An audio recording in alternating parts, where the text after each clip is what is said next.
Bien, buenas, muy buenas con todos. El día de hoy vamos a exponer prácticamente la fisiopatología de la diabetes mellitus tipo 2. Fisiopatología que, bueno, el contenido de hoy está básicamente o se encuentra en el libro de Fisiopatología de Por y Grossman.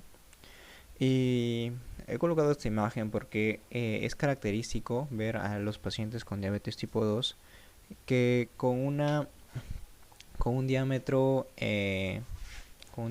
abdominal elevado, es decir, con un diámetro abdominal mayor de lo normal, personas obesas prácticamente. Eso es lo que quiero decir.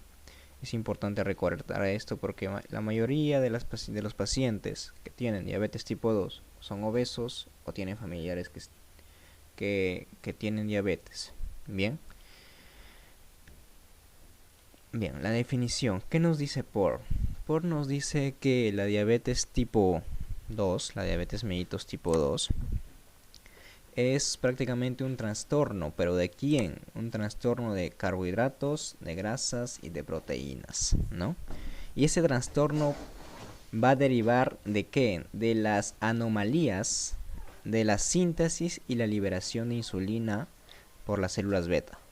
O sea, este trastorno se va a dar a cabo, ¿por qué? Porque no hay una correcta liberación o correcta síntesis de la insulina por las células beta del páncreas, o quizá por la incapacidad que tienen los tejidos para utilizar la insulina. Entonces, hablamos de que o las células beta no sintetizan o no liberan adecuadamente insulina, o prácticamente en los tejidos tenemos una resistencia a dicha insulina que puede producirnos que nos va a producir la diabetes tipo 2.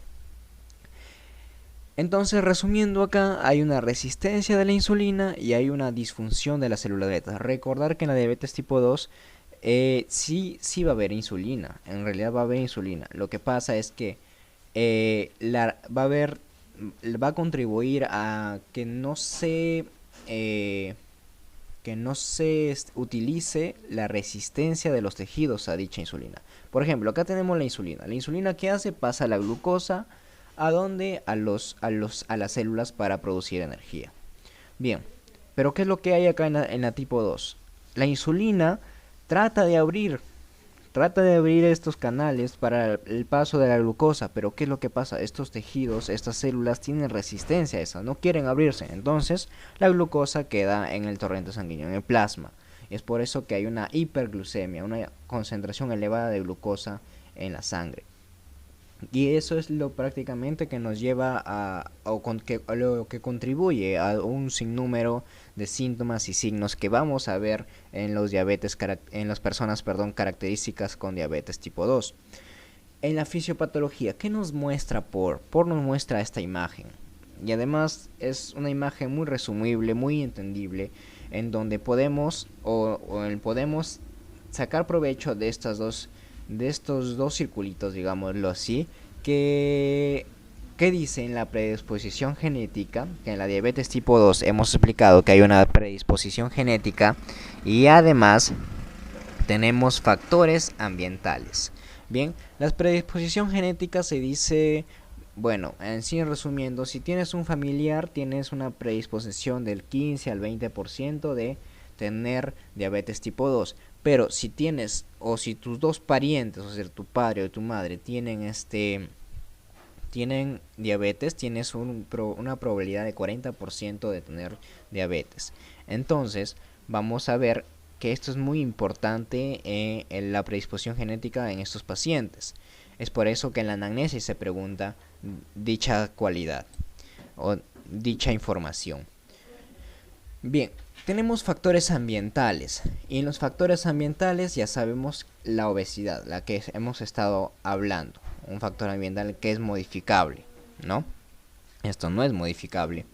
Estos dos van a contribuir a ¿qué? Bueno, la predisposición genética va a contribuir a la resistencia a la insulina, y los factores ambientales contribuyen va a provocar obesidad en las personas y va a generar una resistencia a la insulina. Pero la predisposición genética no solo produce resistencia a la insulina, sino también anomalías en la liberación de insulina, es decir, una baja producción de las células beta de insulina, ¿no? Anomalías en dicha producción. Entonces, si tenemos unas anomalías para la liberación de insulina y una resistencia a la insulina, tanto generada por la predisposición genética como por factores ambientales, vamos a tener una disminución de ¿qué? De la captación de glucosa. ¿Por qué? Porque simplemente los tejidos no están captando, no están captando ¿qué cosa? No están captando la glucosa. Entonces, ¿por qué? Por la misma resistencia. Entonces hay una disminución de la glucosa, de la captación de la glucosa por los tejidos. Entonces esta glucosa se va a elevar y va a conllevar una hiperglicemia. Pero no queda ahí, sino que el cuerpo intuye que en realidad, como hay resistencia a la insulina, la glucosa no pasa hacia los tejidos para la generación de energía. Entonces el cuerpo va a intuir de que de repente falta más glucosa, ¿no? Hay que producir más glucosa. Entonces aquí viene a tallar, o aquí entra la función del hígado, que lo que hace, incrementa la liberación de glucosa, produce gluconeogénesis. Este hígado va a producir gluconeogénesis, lo que va a contribuir también a la hiperglucemia. Y la hiperglucemia ya sabemos que es característica de la diabetes tipo 2. Bien, entonces es importante recordar esto. Pero en este cuadro básicamente hemos tratado de resumir la diabetes tipo 2, lo que dice por la fisiopatología de por.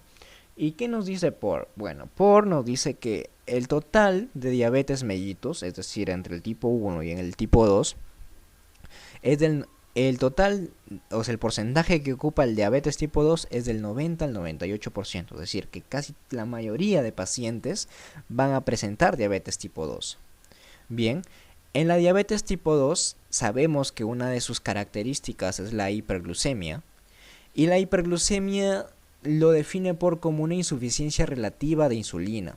Es decir, que digamos, ¿por qué relativa? Porque en realidad sí se produce insulina, pero esta insulina no tiene la misma eficacia como en las personas normales. ¿Por qué? Por la misma resistencia de los tejidos a esta. Es por eso que se le llama relativa. Además, la diabetes tipo 2 muestra una afección más frecuente en los niños y adolescentes con sobrepeso. Últimas investigaciones, según por menciona que los niños y adolescentes con sobrepeso se está dando con frecuencia la diabetes tipo 2 en estos pacientes, ¿no? Eso quiere decir que en las otras personas adultas con sobrepeso, eso no quiere decir que en las otras personas adultas con sobrepeso no presenten dicha patología, sino que en los niños con frecuencia se está presentando la diabetes tipo 2, ¿no? En niños y adolescentes pero con sobrepeso. La diabetes tipo 2 va a provocar anomalías metabólicas, como cuáles, como resistencia a la insulina. Sabemos que la resistencia a la insulina va a incrementar la producción de insulina. ¿Por qué? Porque en la diabetes tipo 2 no es como la diabetes tipo 1. En la diabetes tipo 2 sí se produce, pero se produce, bueno, no en su totalidad, pero sí se produce, ¿no? Sí se produce insulina. Así las células beta del páncreas, algunas de ellas todavía siguen funcionando. Entonces, si hay una resistencia a insulina, el páncreas intuye de que falta más insulina, y entonces hay que producirla. Entonces hay una hiperinsulinemia. Esto conlleva a una hiperinsulinemia. Entonces, la hiperinsulinemia, producida por aumento de la secreción de insulina, y por ende también contribuye a la resistencia a la insulina, va a producir un agotamiento y fallo de las células beta. Entonces las células beta van a estar en constante producción de insulina, tanto así que llega al punto en donde estas células beta van a fallar, y entonces van a dejar de funcionar en su mayoría.